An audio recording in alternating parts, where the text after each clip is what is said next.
तो चलिए आज की इस चर्चा को शुरू करते हैं। हमारे सामने आधार कार्ड के जो अलग अलग उपयोग हैं उन पर कुछ दिलचस्प जानकारी है, खासतौर पर आधार अधिनियम 2016 के दायरे में। और देखिए, ये साफ है कि यह सिर्फ एक पहचान पत्र मतलब एक आईडी कार्ड से कहीं ज्यादा है। आज हम इन स्रोतों को थोड़ा गहराई से देखेंगे, समझने की कोशिश करेंगे कि आधार रोजमर्रा की जिंदगी में असल में कैसे काम कर रहा है।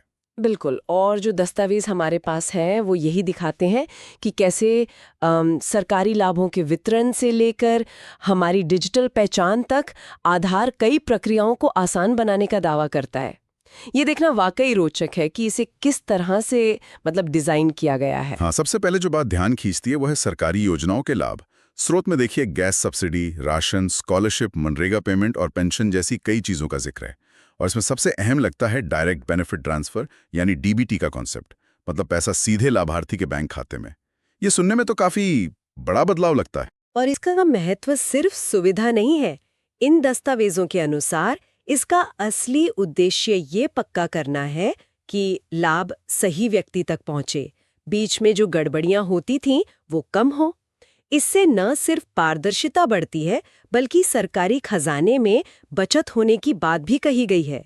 ये सीधे तौर पर उस फर्जीवाड़ा रोकने वाले पहलू से जुड़ जाता है जिसका जिक्र आगे भी है। सही कहा। और पारदर्शिता की बात करें तो अगला बिंदु है EKYC, मतलब बिना कागज के अपनी पहचान साबित करना। यहाँ बताया गया है कि कैसे बैंक खाता खोलना, नया सिम कार्ड लेना या शायद बीमा पॉलिसी खरीदने जैसे कामों में यह प्रक्रिया फटाफट काम करवा देती है। हाँ, बस OTP या फिंगरप्रिंट से पहचान कंफर्म। बिल्कुल। ये वाकई सुविधा और तेजी पर जोर देता है। सोचिए ना, पहले इन कामों में कितने सारे डॉक्यूमेंट्स की फोटोकॉपी लगती थी। स्रोत के मुताबिक इसका एक बड़ा फायदा है कि यह पूरी प्रक्रिया को डिजिटल और पेपरलेस बनाता है। इससे समय और संसाधन दोनों बचते हैं। और इसी से जुड़ा है प्रमाणीकरण यानी ऑथेंटिकेशन का पहलू। चाहे उंगली का निशान हो या मोबाइल पर आया OTP, इनसे पहचान पक्की होती है। स्रोत में उदाहरण भी दिए गए हैं, जैसे डिजिलॉकर, उमंग ऐप या भीम ऐप में लॉगिन के लिए। ये एक तरह से डिजिटल दुनिया में एक मास्टर चाबी जैसा लगता है। हाँ, और ये दिखाता है कि आधार सिर्फ सरकारी योजनाओं तक ही सीमित नहीं है, बल्कि कई तरह की डिजिटल सेवाओं तक सुरक्षित पहुंच बनाने का एक जरिया भी बन गया है। अलग अलग प्लेटफॉर्म्स पर पहचान की पुष्टि करने का ये एक स्टैंडर्डाइज्ड तरीका है जो स्रोत के हिसाब से भरोसेमंद माना जाता है। फिर इनकम टैक्स और पैन से जुड़ाव का भी जिक्र है। बताया गया है कि पैन कार्ड को आधार से लिंक करना अनिवार्य है। और इनकम टैक्स रिटर्न यानी ITR फाइल करते समय भी आधार OTP वेरिफिकेशन प्रक्रिया को तेज कर देता है। हाँ, जैसा कि स्रोत इशारा करते हैं, ये कदम टैक्स एडमिनिस्ट्रेशन को मतलब कर प्रशासन को सुव्यवस्थित करने और टैक्स चोरी को मुश्किल बनाने में मदद करता है। सारे वित्तीय लेन देन को एक पहचान से जोड़ने का एक प्रयास लगता है। और अंत में वो पॉइंट जो आपने पहले भी मेंशन किया था, सीधे सीधे फर्जीवाड़े को रोकना। स्रोत इस बात पर बल देता है कि आधार ये सुनिश्चित करने में मदद करता है कि एक ही व्यक्ति कई पहचान बनाकर बार बार सरकारी लाभ न ले सके, क्योंकि हर व्यक्ति की एक यूनिक पहचान संख्या है। बिल्कुल। और ये फिर से उसी पारदर्शिता और बचत वाली बात पर आ जाता है। एक व्यक्ति, एक पहचान, एक लाभ।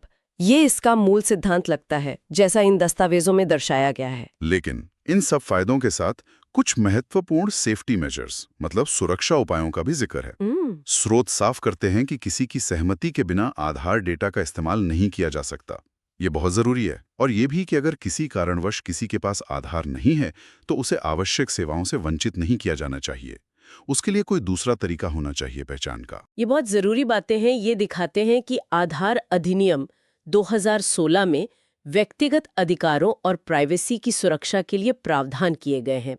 खासकर ये सहमति वाला पहलू कि आपके आधार का उपयोग कहाँ और क्यों हो रहा है, इसकी जानकारी और आपकी अनुमति जरूरी है। ये आधार के सुरक्षित इस्तेमाल के लिए एकदम केंद्रीय है। तो कुल मिलाकर इन स्रोतों से जो तस्वीर उभरती है वो ये है कि आधार सिर्फ एक प्लास्टिक कार्ड या नंबर नहीं है। ये सरकारी सेवाओं तक पहुंचने, डिजिटल दुनिया में भागीदारी करने और लाभों को सीधे प्राप्त करने का एक शक्तिशाली है, एक पावरफुल जरिया बन गया है। जैसा कि इस स्रोत का शीर्षक भी कहता है, आपका आधार, आपकी पहचान और अधिकार। ये पहचान के साथ साथ अधिकारों से भी जुड़ा है। और यहीं पर एक गहरा सवाल उठता है जिस पर शायद हमें सोचना चाहिए कि स्रोत में बताई गई ये तमाम सुविधाएं जैसे ई-केवाईसी की आसानी या डीबीटी की कुशलता, ये हमारे व्यक्तिगत अधिकारों, खासकर सहमति और डेटा सुरक्षा की समझ के साथ कैसे संतुलन बनाती हैं? क्या हम सुविधा के बदले अनजाने में कुछ कुछ जरूरी चीज छोड़ तो नहीं रहे? ये एक अहम विचारणीय बिंदु है जो इन दस्तावेजों को पढ़ने के बाद मन में आता है।